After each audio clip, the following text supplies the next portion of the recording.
అలా నేను సిఎస్ రావు. ఆంధ్రప్రదేశ్ రాష్ట్రంలో కొన్ని నిజాలు బయట రావట్లేదు. కొంతమంది అప్పుడప్పుడు వచ్చి బయట పెడుతూ ఉన్నారు. అలాంటి వాళ్ళల్లో పివి రమేష్ గారు సీనియర్ ఐఏఎస్, ఆయన ఒకరు. ఆయన తాజాగా బయటపెట్టినటువంటి అంశం ఏంటంటే 48 లక్షల ఎకరాలు అమ్మడానికి సిద్ధం చేశారు అప్పట్లో జగన్మోహన్ రెడ్డి గారు అనేది ఒక పెద్ద వైరల్ అయినటువంటి న్యూస్. ఆయన వ్యక్తం చేసినటువంటి అభిప్రాయం. దానికి కారణం ఏంటంటే ఆంధ్రప్రదేశ్ అప్పుల్లో ఉంది. ఆ అప్పులు తీర్చడంతో పాటు రుణాలు కట్టడానికి, సంక్షేమ పథకాలను అమలు చేయడానికి 48 లక్షల ఎకరాలని అమ్మాలని చెప్పేసి ప్లాన్ చేశారు జగన్మోహన్ రెడ్డి గారు అనేది పివి రమేష్ గారు చెప్పినటువంటి మాట. సో అంతకుముందు బాలసుబ్రహ్మణ్యం గారు చీఫ్ సెక్రటరీ మాజీ, ఆయన ఏం చెప్పారంటే 25,000 ఎకరాలు విశాఖ స్టీల్కి సంబంధించి దాన్ని ఓన్ చేసుకోవాలని చూశారు. ఆ 25,000 ఎకరాలని రాజధాని కింద మార్చాలని చెప్పి ప్లాన్ చేశారు. తన సొంత మనుషులకి కట్టబెట్టాలని చూశారు అని ఒక బాంబు పేల్చారు. ఇది నేను చెప్పింది కాదు, బాలసుబ్రహ్మణ్యం గారు మాజీ చీఫ్ సెక్రటరీ, పివి రమేష్ గారు సీనియర్ ఐఏఎస్ అధికారి చెప్పినటువంటి మాటలు ఇవన్నీ. సో ఎందుకు చేయాల్సి వచ్చింది ఈ పని జగన్మోహన్ రెడ్డి గారు, ఎందుకు ఇలా ఆలోచించాల్సి వచ్చింది అనేటువంటి ఒక విశ్లేషణ చేసుకుంటే, అధికారంలో ఉన్నటువంటి వాళ్ళు కానీ ప్రతిపక్షంలో ఉన్నటువంటి కానీ సహజంగా ప్రజలకు దగ్గర అవ్వాలనుకుంటారు, దూరం అవ్వాలని ఎవరు అనుకోరు. జగన్మోహన్ రెడ్డి గారు కూడా తాను ఉన్నంత వరకు ముఖ్యమంత్రిగా ఉండాలి ఆంధ్రప్రదేశ్కి అనుకుంటారు. అవసరమైతే ప్రధానమంత్రి అవ్వాలని కూడా అనుకుంటారు. ఏ రాజకీయ నాయకుడైనా అలానే అనుకుంటారు. ఆయన కూడా అలా అనుకుంటారు. ఆయన అభిమానులు కూడా అనేక సందర్భాల్లో కాబోయేటువంటి ప్రధానమంత్రి జగన్మోహన్ రెడ్డి గారు అని చెప్పి భావించినటువంటి వాళ్ళు, ప్రకటించినటువంటి వాళ్ళు కూడా ఉన్నారు. దాంట్లో తప్పులేదు, ఎవరి అభిమానం వాళ్ళది. కాకపోతే రాష్ట్రం యొక్క పరిస్థితి ఏంటి, రాష్ట్రంలో ఉండేటువంటి వనరులను ఏ విధంగా వాడుకోవాలి, దుర్వినియోగం కాకుండా ఎలా చర్యలు తీసుకోవాలి అనే దాని మీద ఆలోచిస్తే ప్రజలు కూడా ఆదరిస్తారు. మళ్ళీ 5 సంవత్సరాలకు వచ్చే ఎలక్షన్లో గెలిపిస్తారు. అక్కడ మిస్ అయింది జగన్మోహన్ రెడ్డి గారికి. కారణం ఏంటంటే ఆయనేమో తాడేపల్లిలో ఉండేటువంటి హౌస్లో కూర్చున్నారు, బయటికి రానిటువంటి పరిస్థితి 5 ఏళ్ల పాటు కూడా. ఏమైనా మాట్లాడాలంటే సజ్జల రామకృష్ణారెడ్డి గారు వచ్చేవాళ్ళు. మిగిలినటువంటి 4 ప్రాంతాలని 4 రకాలుగా విభజించి ఆ నలుగురికి అప్పచెప్పారు. సజ్జల రామకృష్ణారెడ్డి గారికి మీడియాని అప్పచెప్పి మీడియాలో మాట్లాడమని, ఉత్తరాంధ్రనేమో సాయిరెడ్డి గారికి, రాయలసీమను పెద్దిరెడ్డి రామచంద్రరెడ్డి గారికి, ఇలా గోదావరి జిల్లాని వైవి సుబ్బారెడ్డి గారికి ఇలా అప్పచెప్పారు రకరకాలుగా.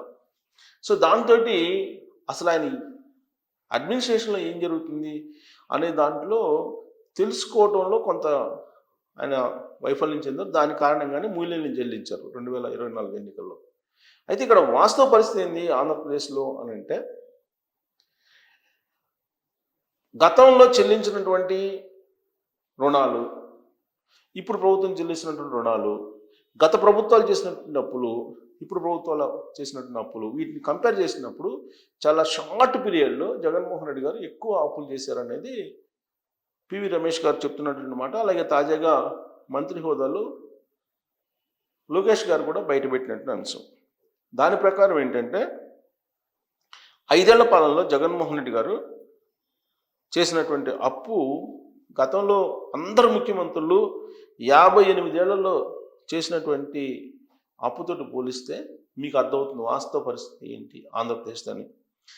58 ఏళ్ల పాటు చేసిన అప్పు ఎంత అంటే 14,155 కోట్లు అని చెప్పి తేల్చారు.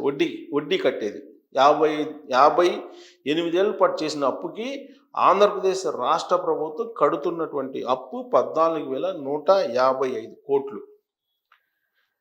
జగన్మోహన్ రెడ్డి గారు పాలన ముగిసేనాటికి ఆ వడ్డీ 24,944 కోట్లు అయింది. అంటే ఆల్మోస్ట్ డబుల్ అయింది.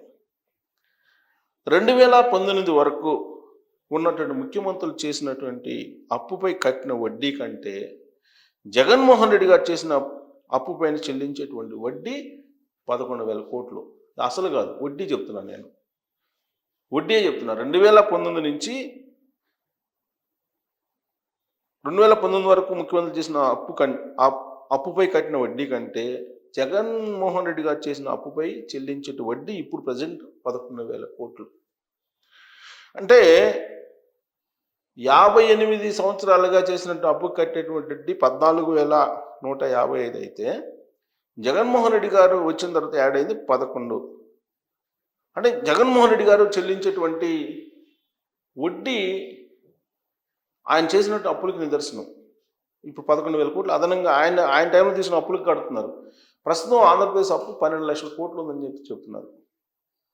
సో నీతి ఆయోగ్ దగ్గరికి వెళ్ళినప్పుడు కూడా ఈ అంకెల్లో ప్రొజెక్ట్ చేసినప్పుడు నీతి ఆయోగ్ గురించి కూడా వాళ్ళు కూడా కొన్ని పేపర్లో బయటికి తీసినప్పుడు పివి రమేష్ గారికి తారసపడింది ఏంటంటే, గత ప్రభుత్వాల కంటే ఈ ప్రభుత్వం అంటే 2019 నుంచి జగన్మోహన్ రెడ్డి గారు వచ్చిన తర్వాత వడ్డీ తీసుకోవడం కూడా, అప్పులు తీసుకోవడం, వడ్డీలు హయ్యెస్ట్ వడ్డీలు చెల్లించడం కూడా ఎక్కువైందని చెప్పి ఆయన చెప్తున్నారు.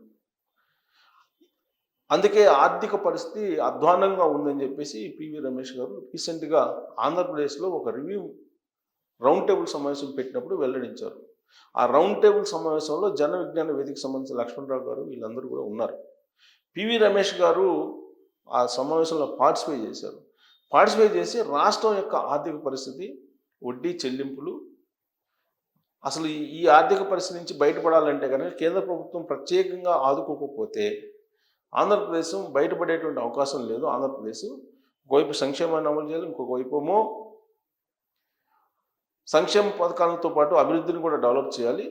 బట్ అది సాధ్యం కావాలి అని అంటే కనుక కేంద్ర ప్రభుత్వం ప్రత్యేకంగా ఆదుకోవాలి, లేదంటే అవకాశం లేదు. దీనికి కారణం జగన్మోహన్ రెడ్డి గారు 2019 నుంచి 2024 వరకు చేసినటువంటి అవగాహన రాహిత్య పాలన అనేటువంటి విషయాన్ని ఆ రౌండ్ టేబుల్ సమావేశంలో నిర్ధారించుకున్నారు. ఇది నేను చెప్పడం కాదు, వాళ్ళు ఇచ్చినటువంటి డేటా చెప్తున్నాను నేను.